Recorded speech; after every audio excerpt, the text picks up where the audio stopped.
aspirants, I am Asma Khan. I am first year medical student at RGकर medical college Kolkata. तो आज का जो हमारा टॉपिक है that is how to remember stuff. Yes, हर एक स्टूडेंट का सबसे ज़्यादा इम्पॉर्टेंट और सबसे ज़्यादा ज़रूरत का जो टॉपिक है कि चीज़ों को याद कैसे रखना है. भाई इतना जो ये समुंदर है सिलेबस का, इसको अपने अंदर कैसे समाया जाए. ठीक है, सो आई हेल्प यू अंडरस्टैंड. इस टॉपिक को एकदम क्लियरली, एकदम क्रिस्टल क्लियर हो जाएगा ये अंडरस्टैंडिंग आपकी कि चीज़ें याद कैसे रखनी है. ठीक है, so let's get to it step by step. देखो, ये मेरा भी फेवरेट डायलॉग है. एज अ स्टूडेंट रहा है, बहुत बोला है क्योंकि मैंने, और ऐसे हर एक स्टूडेंट को मैंने ऑब्जर्व किया है कि ज़्यादातर सबका यही रहता है कि यार चीज़ें ना रटी नहीं जाती. इनऑर्गेनिक नहीं पसंद, क्यों? क्योंकि रटना पड़ता है, रटना नहीं पसंद बिल्कुल. ठीक है, तो it is actually a fact, किसी को रटना पसंद नहीं होता. ठीक है, तो अब रटने से कैसे बचना है? रटने से ऐसे बचना है कि चीज़ों को समझना है. जितना चीज़ों को समझ लोगे उतना रटने में आपको रटना ही नहीं पड़ेगा. आपने समझ लिया, अब आपको वैसे ही याद हो जाएगा. ठीक है, इवन इनऑर्गेनिक बायोलॉजी बोलते वक्त रटने की चीज़ें होती हैं. नो, उन जो रटने की चीज़ें हैं भी, उनसे एसोसिएटेड कुछ अंडरस्टैंडिंग होती हैं, कुछ लिंकेजेस होते हैं. आप वो क्रिएट कर लोगे ना एक बार, तो आसानी से आप चीज़ें याद रख पाएंगे. आपको लगेगा ही नहीं कि आप रट रहे हैं. ठीक, अंडरस्टैंडिंग थिंग्स मोर क्लियरली में अब क्या एस्पेक्ट आता है? क्लासेस. कि जब आप क्लासेस करो, जैसे फिजिक्स वाला is doing so great already, उनकी क्लासेस इतनी अच्छी होती हैं, that is why the family is growing so vast, माशाल्लाह. वेल, तो जो आप क्लासेस कर रहे हो, you have to make sure कि आप 100% अटेंशन दो क्लास में. ठीक है, क्योंकि सामने वाला टीचर तो हमेशा 90%, 99% अच्छा ही पढ़ा रहा होता है. ठीक, अब आपका एक और स्टेप फर्दर कहाँ पे आता है, वो ये कि डाउट्स पूछो. ठीक है, डाउट्स पूछना एकदम बेशर्म होकर, डाउट्स पूछने में बिल्कुल कमी नहीं. मेरा ये था, ये इसी चीज़ का मेरा बेनिफिट रहा है कि कितना भी सिली डाउट हो, it is my doubt, so I have to ask it. मेरे लिए बहुत इंपॉर्टेंट है. हो सकता है किसी और के लिए वो बहुत ज़्यादा ही सिली हो, लेकिन मुझे पूछना है क्योंकि मेरे लिए मेरा सिलेक्शन इंपॉर्टेंट है.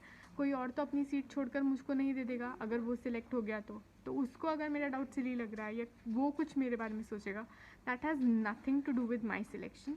मुझे तो डाउट पूछना है, ये वाला एटीट्यूड अपना रखना है. ठीक है, तो क्लास में जितने डाउट पूछोगे उतने आपके टॉपिक्स ठीक एकदम सटीक हो जाएंगे. क्लास में कोई चीज़ नहीं पूछ पाए किसी रीज़न से, या बाद में समझ आए कि अच्छा ये भी डाउट है मेरा, बाद में क्लास के बाद टीचर से लो, डाउट सेशंस में जाके लो.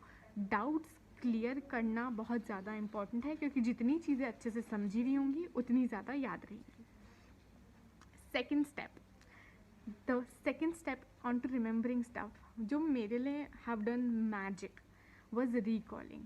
मेरा मतलब पूरा स्कूलिंग टाइम में यही था कि मैं ऐसे टॉपर बच्चों में आती थी, बट मैंने कभी 10th तक तो किताबें भी नहीं छुई थी. Literally not lying. ठीक है, कि घर आकर बच्चा दोबारा पढ़ रहा है, नो, नेवर. तो मेरा मैजिकल जो रीज़न था जिससे मैं हमेशा अच्छा परफॉर्म करती थी पढ़ाई में, बहुत ही कम किताबें छूने के बावजूद भी, या लगभग ना छूने के बावजूद भी, वो था रिकॉलिंग. जैसे स्कूल से वापस आ रहे हैं, क्लास से रास्ते में वापस आ रहे हैं, अभी रास्ते में आ रहे हैं, साइकिल से आ रहे हैं, रिक्शा से आ रहे हैं, वॉट एवर, रोज़ का रूटीन वही है ना. You don't have to apply your brain on to it. तो उस टाइम मैं रिकॉल करती थी कि अच्छा आज बायोलॉजी में ये पढ़ाया था, फिज़िक्स में ये पढ़ाया था, केमिस्ट्री में ये पढ़ाया था, लाइक दैट. वैसे ही मुझे थोड़ा बहुत घर का मम्मी को हेल्प करने रहता था. तो मैं अगर I am watering my plants, तो उस वक्त भी कोई दिमाग नहीं लगाना है, तो उस वक्त मैं अपनी चीज़ें रिकॉल कर रही हूँ, है ना. मतलब मैं कुछ भी कर रही हूँ, वॉशरूम जाना, नहाना, घर में डस्टिंग करना, चाय बनाना, एनीथिंग एंड एवरीथिंग जिसमें दिमाग का कम यूज़ हो रहा है या नहीं यूज़ हो रहा है, उस वक्त मैं अपनी क्लासेस रिकॉल करती थी कि अच्छा क्लास में ये पढ़ाया था, ये हुआ था. And that way I can't tell you कि एक ही चीज़ इतनी बार रिवाइज हो जाती थी. हाँ, फिर उसमें ये नहीं होता कि आप हमेशा पूरा याद कर पाते हो. जितना जल्दी आप चीज़ों को रिकॉल करो, जैसे अभी सपोज क्लास हुआ, फिर 15 या 20 मिनट्स का ब्रेक है, उसमें आपने वो जो अभी क्लास हुआ जब रिवाइज़ करोगे ना, तो आप सबसे मैक्सिमम उस चीज़ को रिकॉलिंग वाली टेक्निक यूटिलाइज़ कर रहे हो, क्योंकि आपको सबसे ज़्यादा चीज़ें याद आएंगी. तो आपके जो मेमोरी कनेक्शंस, लिंकेजेस ब्रेन में बनते हैं, वो सबसे ज़्यादा बनेंगे. ठीक है, तो जितना अच्छा ज़्यादा रिकॉल करोगे उतना फ़ायदा, और जितना जल्दी चीज़ों को रिकॉल करोगे उतना फ़ायदा है. जैसे अभी क्लास हुआ, अभी रिकॉल कर लो, it will do wonders for you. ठीक है, तो मेरे साथ ये होता था 90% चीज़ें एकदम से याद आ रही थी, 95%. फिर 5% जो नहीं आता था वो तुरंत नोट्स खोल करके देख लो, तो उससे वो जो 5% नहीं आया वो भी आपको एकदम याद हो गया. सो दैट वे एकदम स्मार्ट वाला स्टडीज हो जाता है, जबकि आपने किताब भी नहीं खोली. ठीक है. सेकेंड चीज़ आपको क्या करनी है, अब रिकॉल तो आप कर ही रहे हो, आपको चीज़ें ऑलरेडी याद तो हो ही रही हैं, बट 11th-12th में I started studying, I started opening books, क्योंकि इतना वास्ट सिलेबस है कि सारा दिमाग में याद रख ही नहीं पाओगे जाकर भी. अगर आप बार बार किताब से नहीं पढ़ोगे तो यू विल हैव प्रॉब्लम. ठीक है. तो आज जो क्लास से पढ़ा, आज जो आपने अपनी क्लास हुई उसको रिकॉल किया, एकदम से ब्रेक्स वाले टाइम में रिकॉल किया, जो फालतू टाइम है उसमें रिकॉल किया. लेकिन जब आपने फिर रिविजन स्टार्ट किया, घर में पढ़ना स्टार्ट किया क्लास को कि नोट्स मैंने क्या बनाए हैं, उनको पूरा पढ़ो. सबसे पहले तो वो पढ़ो जो आप रिकॉल नहीं कर पाए थे. ठीक. उसके बाद A to Z स्टार्टिंग से एंड तक पूरा पढ़ना है. ठीक है. पढ़ने के बाद जो आपको नेक्स्ट स्टेप करना है that is take a empty sheet, या तो आप अपना रफ नोटबुक ले लो, या फिर कोई भी empty sheet, and start writing it down कि क्या क्या पढ़ा. यस, जो आप रिकॉल कर रहे थे, आपने जब रिवाइज कर लिया, अगर पढ़ लिया दोबारा, उस चीज़ को लिखना शुरू कर दो. ठीक. उस लिखने से जो आप रिकॉल करते हैं दिमाग में, हो सकता है स्किप हो रहा हो, आपको याद भी ना रहो, आपको लग रहा हो कि मैंने सारे रिवाइज कर लिया, पर आप कोई चीज़ छोड़ रहे हो. लेकिन वो चीज़ आप मैच तो नहीं कर पाओगे अब अपने दिमाग से कॉपी को. लेकिन जब आप चीज़ लिख लोगे तो आप एक बार मैच करो कि A to Z सब लिखा है या नहीं, या फिर कोई अल्फ़ाबेट मैंने मिस भी कर दिया. तो जो अल्फ़ाबेट मिस कर दोगे उसको तुरंत से आप चेक कर लो. और ये रिकॉल तो हमेशा ही करते रहना है. It is very important. Starting के कुछ दिनों में ना, अगर आप नया नया ये रिकॉलिंग वाला टेक्निक स्टार्ट करोगे तो आपको डिफ़िकल्ट लगेगा, but then it will just be as smooth as butter. एक बार ये प्रैक्टिस आपने अपने डेली लाइफ में ले आए तो. ठीक है. Now third step is revision revision revision, practice practice practice. ठीक. इनऑर्गेनिक केमिस्ट्री, ऑर्गेनिक केमिस्ट्री, इन सब में आप जो इक्वेशंस हैं, जो सारे रिएक्शंस हैं, उनको जितना लिख लिख कर प्रैक्टिस करोगे उतना ज़्यादा बेनिफिट करेगा, उतना ज़्यादा आपको याद रखने में, रिमेंबर करने में आसानी होगी. ठीक है. दूसरा आता है बायोलॉजी. उसमें भी जितने ज़्यादा जो सारे साइंटिस्ट के नाम हैं, जो ईयर्स हैं, वो सब जितना लिखोगे उतना आपको याद रहेगा, जितने बार उससे पढ़ोगे उतनी बार याद रहेगा. So that is where practice practice practice comes. Okay, practice always makes a man perfect, a woman also perfect, indeed everyone perfect. ठीक है. So just keep practicing. Then physics में, केमिस्ट्री, फिजिकल केमिस्ट्री में, है ना, इनमें क्या है, जितने न्यूमेरिकल्स प्रैक्टिस करोगे उतना आप बेनिफिट करोगे, उतने आपको वो फॉर्मूलाज याद रहेंगे, वो कंसेप्ट्स याद रहेंगे. ठीक. रिविजन. अब रिविजन, प्रॉपर रिविजन, जितना प्रॉपर रिविजन करोगे उतनी चीज़ें आपको याद रखने में आसानी होगी. ठीक. अब रिवीजन बहुत सारे तरीके का होता है. ठीक है. तो बस ये बोल देना कि रिवीजन करो डजेंट हेल्प. क्यों भाई, क्लास में पढ़ा उसका आपने घर जाके रिवाइज़ किया, वो भी तो रिवीजन है. सेकेंडली, क्लास में पढ़ा रिवाइज़ भी नहीं किया, डायरेक्ट एग्ज़ाम से पहले उठा रहे हो, उसको भी लोग रिवीजन बोल देते हैं. तो रिवीजन करने का जो सटीक सबसे बेस्ट तरीका मुझे लगता है वो ये है कि आप एक डेली बेसिस पे रिवीजन होना चाहिए और एक वीकली बेसिस पे होना चाहिए. ठीक है. क्योंकि टेस्ट के साथ तो सब कोई हर चीज़ पढ़ता ही है, देखो. ठीक है. और एक बार एक टॉपिक कवर हो गया ना, उसका मंथली टेस्ट हो ही जाता है. जब आप किसी कोचिंग इंस्टीट्यूट से एसोसिएटेड होते हो तो वहाँ मंथली रिवीजन अपने आप कवर हो जाता है. What you have to take care of is कि आप डेली रिवीजन कर रहे हो या नहीं, या आप वीकली रिवीजन कर रहे हो या नहीं. फॉर एग्जाम्पल, आज पूरे दिन का टाइम टेबल जो आप सेट करते हो, एक तो डेली टाइम टेबल सेट करना होता है. ठीक है. डेली टॉपिक्स देने होते हैं कि आज मैं ये पढ़ूँगी, आज मैं वो पढ़ूँगा. ठीक. तो जो भी मैंने आज पूरे दिन पढ़ा, ठीक, चाहे टारगेट पूरा हुआ या नहीं, बट जितना भी हो गया, लास्ट का सोने से पहले 1 घंटा मैं ऐसे रखती थी जिसमें मैं रिवीजन करना चाहूँगी. ठीक है. जो भी पूरे दिन में पढ़ा, तो दैट हेल्प्स अ लॉट. तो वो हो गया आपका डेली रिवीजन. ठीक है. क्योंकि जितना रिवाइज करते हैं ना, उतना मेमोरी सेल्स आपके, जो आपके मेमोरी लिंकेजेस ब्रेन में बने हैं, वो स्ट्रॉन्ग होते हैं और आप चीज़ें ज़्यादा लॉन्ग टर्म के लिए याद रख पाते हो. 2 साल का पूरा सिलेबस एकदम से तो रिवाइज़ नहीं कर सकते. आप जितना पढ़ते रहोगे और जितना मेमोरी स्ट्रॉन्ग होगा उतना आपको अल्टीमेटली एंड के एग्ज़ाम डे में हेल्प होगा. ठीक है. तो आपको क्या करना है कि आपको डेली रिवीजन मस्ट करना है. फिर आता है वीकली रिवीजन. तो मैं एक वीकली प्लानर में ये सेट रहता था कि भाई संडे को कुछ एक्स्ट्रा नहीं पढ़ना है. संडे को जो मंडे टू सैटरडे पढ़ा है ना एक्स्ट्रा, जो क्लास में पढ़ा, जो मैंने खुद से एक्स्ट्रा पढ़ा, वो सारा रिवाइज़ करना है. ठीक है. किसी भी तरीके से, चाहे नोट से आप पढ़ कर करें, चाहे आप लिख करके करें, चाहे आप खुद से रिकॉल करके लिख कर करें, बस आपको पूरा का पूरा रिवाइज़ करना है. ठीक है. तो this way you know you will be able to remember more. आप अप्लाई करना, ये चीज़ें वंडर करती हैं, बिल्कुल ही अमेजिंग होती हैं, ठीक। नेक्स्ट थिंग जो मैंने यूज़ करी है रिमेंबर करने के लिए, चीज़ों को ज़्यादा आसानी से याद रखने के लिए, is short notes. Yes, short notes are beauty. Short notes are really like an ice cream. I don't know what am I comparing it to, but yeah, it is very smooth and very easy to remember and recall stuff from short notes. ठीक, तो अब हर जो subject है उसके short notes differently बनाने होते हैं, ठीक है। फिजिक्स के शॉर्ट नोट्स में क्या डालोगे? फिजिक्स के शॉर्ट नोट्स में ऑब्वियसली फालतू की थ्योरी की जरूरत है नहीं, क्योंकि मैक्सिमम पोर्शन न्यूमेरिकल्स का आता है। तो you have to write down mostly the formulas, और जो फॉर्मूला से रिलेटेड थोड़ा बहुत कंसेप्ट है, एक दो, बस वैसे। थ्योरेटिकल क्वेश्चंस में किसी किसी चीज़ के एग्जाम्पल्स आ जाते हैं, जैसे फेरोमैग्नेटिक मटेरियल क्या है, फेरीमैग्नेटिक मटेरियल क्या है, डायमैग्नेटिक क्या है, उसके एग्जाम्पल्स थोड़े। ये सब थ्योरी, मतलब थ्योरी में लिखना है अगर, तो सिर्फ वो जो एग्ज़ाम के पॉइंट ऑफ व्यू से जो क्वेश्चन बन के आ सकती हैं चीज़ें, ठीक है। वरना फिजिक्स में short notes means mostly formulas. Physical chemistry is same as physics. Now organic and inorganic, उसमें मेनली जो रिएक्शंस हैं, है ना, जो ऑर्डर्स हैं, है ना, वो सब आपको शॉर्ट नोट्स में लिखने हैं।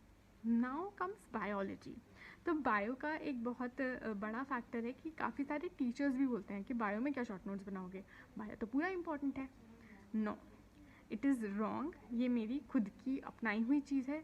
बायो के short notes are also very important है। जितने फिजिक्स और केमिस्ट्री के इंपॉर्टेंट है, उससे ज़्यादा बायो के इंपॉर्टेंट है, क्योंकि बायो का परसेंटेज एग्जाम में ज़्यादा आता है, ठीक है। It is 50% bio, 25 chemistry, 25 physics. So remember कि बायो के शॉर्ट नोट्स भी बनाने हैं चैप्टर एंड होते ही, सिर्फ एनसीईआरटी के, ठीक। अब बायो के शॉर्ट नोट्स में सिर्फ वो चीज़ें आती हैं जो आपको याद नहीं है, क्योंकि विद टाइम जब तक आपका चैप्टर पूरा होता है ना, आप बार बार चैप्टर पढ़ते हैं, बार बार आपको बहुत चीज़ें वैसे याद हो जाती हैं एकदम बाय हार्ट। जो चीज़ आपको याद करने में मुश्किल हो रही है, शॉर्ट नोट्स में सिर्फ वो लिखिए। Let me share you my story. मेरा एग्ज़ाम से 3 दिन पहले सिर्फ बायो पढ़ने का इरादा था। उससे 1 महीने पहले से मैंने कोई बायो पढ़ी ही नहीं थी, ठीक है। और 3 दिन पहले ही my mother met with an accident. उनका राइट हैंड में इंजरी आया था and she had to be operated. तो obviously I couldn't study at all. तो वो पूरा मैंने सोचा था कि पूरा एनसीईआरटी पढ़ लूँगी 11th-12th का 2 दिन में, क्योंकि मुझे आदत थी लॉन्ग एकदम रीडिंग करने का बहुत ज़्यादा। बट ऑब्वियसली मम्मी के उस कंडीशन में I had to be with her, तो मैं बिल्कुल नहीं पढ़ पाई। एनसीईआरटी से लाइन टू लाइन तो पॉसिबल ही नहीं था। फिर लास्ट डे, क्योंकि एग्ज़ाम था, मम्मी का हालत भी स्टेबल हो गया था, तो last day I went to my home from hospital की अभी कल एग्ज़ाम देके फिर वापस से हॉस्पिटल आते हैं। तो पूरी रात में मैंने सिर्फ शॉर्ट नोट्स पढ़े थे बायो के। पूरे 1 महीने से उससे पहले मैंने बायो नहीं पढ़ी थी, and I scored 360 on 360. That is how awesome short notes are for biology. So make sure you make short notes. Now the fourth point are some short tricks that I used to remember stuff. तो उसमें मैंने क्या क्या किया, मैंने sticky notes prepare किए, ठीक है। तो जो भी चीज़ें मुझे याद नहीं रहती थी ना, मतलब मेरा तो जो स्टडी टेबल था उसका जो पूरा वॉल था, पूरे में स्टिकी नोट्स वर देयर, ठीक है। उससे क्या होता है ना कि एक बहुत ही एटमॉस्फियर क्रिएट हो जाता है, that you can you feel like studying. मेरे साथ तो ऐसा था, और लोग देखकर भी ऐसे बोलते थे कितना पढ़ती है। तो चाहे मैं उतना पढ़ती भी ना हूँ, सिर्फ स्टिकी नोट से चिपका रखी हूँ, उससे भी फीलिंग एक कॉन्फिडेंस डेवलप होता है कि हाँ यार आई डू स्टडी, अच्छी बात है, पीपल प्रेज।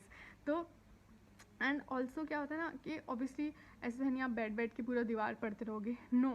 बट उसमें क्या होता है कि आप थोड़ा भी और आपने पढ़ लिया, तो वो स्टिकी नोट्स बहुत काम करते हैं। So make sure you use that trick.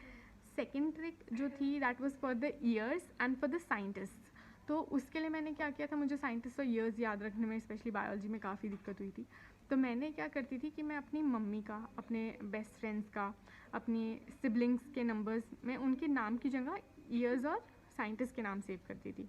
तो उससे obviously they use to call me almost every day, या फिर ऑल्टरनेट, या वंस अ वीक एटलीस्ट। तो उससे मुझे याद आता था कि अच्छा इसका नाम मैंने ये सेव किया था, ओके दिस MW विजयनेक इस ईयर में इन्होंने काम किया था, मैथियस क्लीडन 1838 में काम किया था। तो उनका कॉल आता था कि अच्छा it use to be revise, और फिर एक चीज़ एक बार याद हो गया तो फिर उनका किसी और साइंटिस्ट का नाम और कोई और ईयर डाल देती थी। तो that way it use to be so smooth remembering stuff, ठीक है। I hope you find all of this important interesting also, ठीक है। Now let's see the subject specific topics. कि हमको आगे तुम लोग का क्या क्या आने वाला है, ठीक है, क्लासेस होने वाली हैं। तो this time for physics you have mechanical properties of solids. बहुत ही छोटू सा और इजी सा टॉपिक है एंड बस मैं यही बोलूँगी कि फॉर्मूला बेस्ड है, तो यू ऑलवेज मेक श्योर कि फॉर्मूलाज एकदम लिख लिख कर याद करो, और उसके बाद क्वेश्चंस प्रैक्टिस करोगे जितना ज़्यादा उतना ज़्यादा ये चीज़ें आपको क्लियर हो जाएंगी। बाकी ये जो चैप्टर है इसको समझने में आपको कोई एज सच इशू आना नहीं चाहिए, ठीक। Next up is chemistry. Chemistry में ऑर्गेनिक केमिस्ट्री है हाइड्रोकार्बन्स, राइट। तो हाइड्रोकार्बन्स 11th का टॉपिक है। देखो ऑर्गेनिक केमिस्ट्री में क्या होता है ना, दैट एवरीथिंग इज़ लिंक्ड, ठीक। तो केमिस्ट्री का कोई भी चैप्टर आप ऐसे नहीं कर सकते कि अच्छा ये मैं थोड़ा सा कर लेता हूँ या फिर ये मैं स्किप कर देता हूँ, नहीं।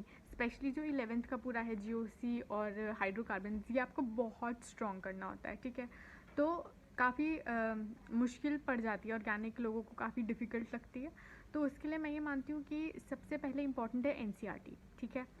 ऑर्गेनिक में एनसीईआरटी बहुत आसान लगेगी, ठीक है। और एनसीईआरटी पढ़ने का भी तरीका होता है, एग्ज़ाम के पॉइंट ऑफ व्यू से पढ़ो, ठीक है, क्योंकि एग्ज़ाम में वो आपको डायरेक्टली इक्वेशंस देते हैं, ठीक। तो एनसीईआरटी का मैंने ये किया था कि पूरी एनसीईआरटी पढ़ी थी और इक्वेशंस लिख ली थी, ताकि मुझे दोबारा से एनसीईआरटी रिवाइज ना करनी पड़े। इक्वेशंस या जो भी थोड़ा एक्स्ट्रा इंपॉर्टेंट लगा था एनसीईआरटी में वो लिख लिया था।